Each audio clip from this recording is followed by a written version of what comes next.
One day, Percy arrived at the quarry to collect some stone for his freight cars. Snow and frost lay everywhere. There was not a sound to be heard. Percy ventured further.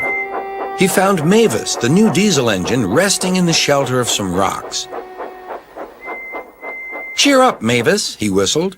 Mavis was still remembering the trouble she'd had with cars. "Manager says I don't listen to advice. He says I've no business jauntering down Toby's line. Toby's a fusspot."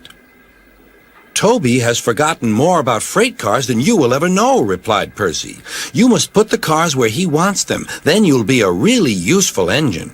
Now, if you'll excuse me, I have to take these stones to the harbor." Mavis liked Percy, but she still wouldn't listen to his advice. "Why shouldn't I go on Toby's line?" The siding arrangements were awkward. To put the cars where Toby wanted them, Mavis had to make several journeys.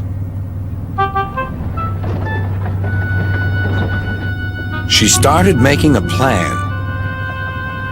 "If we used the teeniest bit of Toby's line," she said to her driver, "we would save all this bother." Her driver, suspecting nothing, allowed them to go as far as the first level crossing.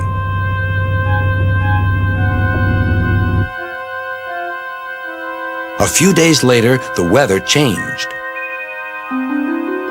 As the snow melted, the quarry grew busy again. Some trains were so long that before leaving the cars for Toby, Mavis had to go beyond the level crossing with them. Now for her plan.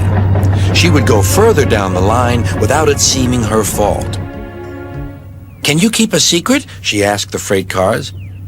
"Yes, yes, yes," they chattered. "Will you bump me at the level crossing and tell no one I asked you?" The cars promised. But while Mavis was away, Toby arrived. He decided to shunt the cars himself. The cars decided to bump him anyway. They reached the level crossing and Toby's brakes came on. This was the signal for the freight cars. "On, on," they yelled. Toby was away, with the cars screaming and yelling behind him.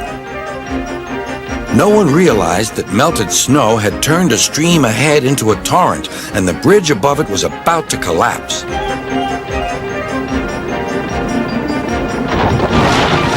The rails were now like a tightrope across the thundering water. "Stop! Stop!" cried Toby. His driver fought for control. They came nearer and nearer to the bridge. It was all or nothing now. The driver braked hard.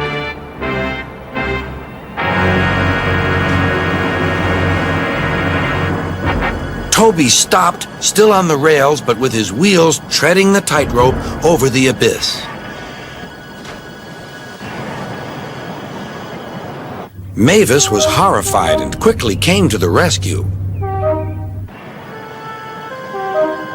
Workmen anchored Toby with ropes while she pulled the freight cars away. Then she helped Toby to safety.